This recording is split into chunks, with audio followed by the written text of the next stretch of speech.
Chief મિનિસ્ટરથી લઈ common main આખું અમદાવાદ તિરંગા યાત્રાની દેશભક્તિમાં રંગાતું જોવા મળ્યું.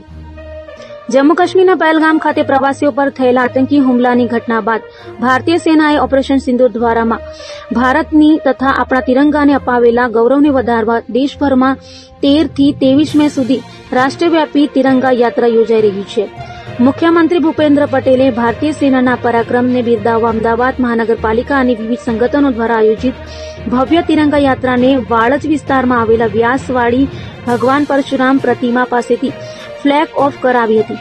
મુખ્યમંત્રી ભારતીય તિરંગા સાથે આ તિરંગા પદયાત્રામાં સહભાગી થયા હતા. આ અવસરે મુખ્યમંત્રી ભૂપેન્દ્ર પટેલે કહ્યું કે ઓપરેશન સિંદૂર કરોડો ભારતવાસીઓની ભાવનાનું પ્રતિબિંબ છે.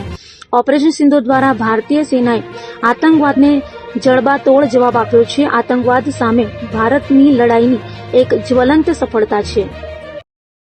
માનનીય વડાપ્રધાન આદરણીય શ્રી નરેન્દ્રભાઈ મોદી સાહેબ અને દેશના ગૃહ અને સહકાર મંત્રી આદરણીય અમિતભાઈ શાહ સાહેબના નેતૃત્વમાં જે રીતે પાકિસ્તાનને ભારતના સૈન્યએ ધોબી પછાડ આપી છે, એ ધોબી પછાડ પછી પાકિસ્તાનને પોતાની ઓકાત બતાવવાનું કામ એ ભારતના સૈન્યના સૌ બહાદુર સિપાહીઓએ કર્યું છે. ત્યારે તમામ લોકોનો હોંસલો બુલંદ થાય એ માટે સમગ્ર ગુજરાતમાં ઠેર ઠેર તિરંગા યાત્રાઓ યોજાઈ રહી છે અને એના ભાગરૂપે આજે રેડ ક્રોસ અમદાવાદ અને ગુજરાત ચેમ્બર ઓફ કોમર્સ દ્વારા એક ભવ્ય તિરંગા યાત્રાનું આયોજન કરવામાં આવ્યું છે, જેમાં તમામ પ્રકારના, તમામ સમાજના, તમામ વર્ગના, તમામ ધર્મના લોકો જોડાઈ રહ્યા છે અને દેશના સક્ષમ નેતૃત્વ એવા આદરણીય નરેન્દ્રભાઈ મોદી સાહેબને આશીર્વાદ આપી રહ્યા છે.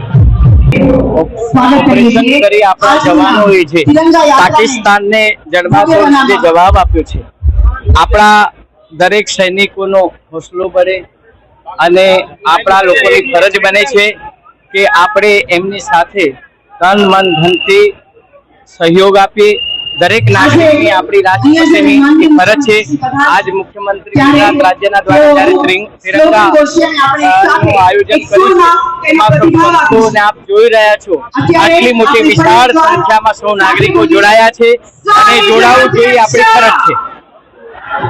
એટેક જે થયો અને એની સામે આપણે ઓપરેશન સિંદૂર ની શરૂઆત કરી ભારતીય સેનાએ, અને ભારતીય સેનાએ માત્ર 3 દિવસની અંદર પાકિસ્તાનને ધૂળ ચાટતું કરી દીધું. જે પ્રમાણે આતંકી ઠિકાણો પર આપણે હુમલો કર્યો અને 100 થી વધુ આતંકીઓને આપણે ઢેર કરી અને વિશ્વએ જોયું કે ભાઈ ભારતની તાકાત શું છે, પાકિસ્તાને જોયું કે ભારતની તાકાત શું છે અને એ સૈન્યના શૌર્યને બિરદાવવા માટે આજે અહીંયા તિરંગા યાત્રાનું આયોજન કરવામાં આવ્યું છે.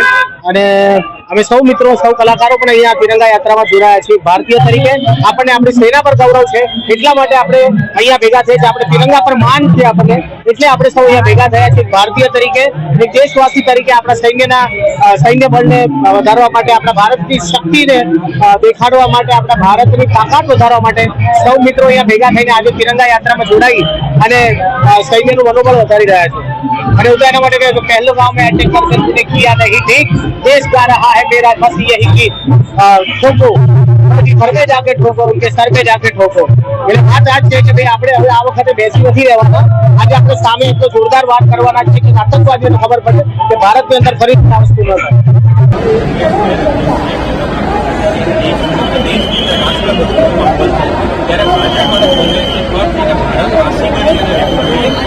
એમને પણ આમંત્રણ આપું છું કે જ્યારે સ્વૈચ્છિક સંગઠનોએ આટલા મોટા પ્રમાણમાં તિરંગા રેલી જ્યારે યોજી હોય તો એમણે પણ આમાં જોડાવવું જોઈએ. હજી પણ સમયથી અહીંયા આવી શકે છે અને કોંગ્રેસના કાર્યકર્તાઓને પણ આહવાન કરી શકે છે કે તિરંગા રેલીની અંદર એવો ભાગ લેવા કે જ્યારે આટલી વિશાળ, જ્યારે ગુજરાત વેપારી મહામંડળ હોય, રેડ ક્રોસ સોસાયટી હોય, વિવિધ સામાજિક સંગઠનો હોય, ધાર્મિક સંસ્થાઓના વડાઓ જ્યારે આવતા હોય અને જ્યારે આપણા સૈન્યના જવાનોએ પાકિસ્તાનને જડબાતોડ જવાબ આપ્યો હોય, પાકિસ્તાનને 48 કલાકની અંદર ઉકળીએ પાડી દીધું હોય, તો આ સમય રાષ્ટ્રભક્તિનો માહોલ છે. આ રાજકારણનો માહોલ નથી, અત્યારે રાષ્ટ્રભક્તિના આધારે આપણે.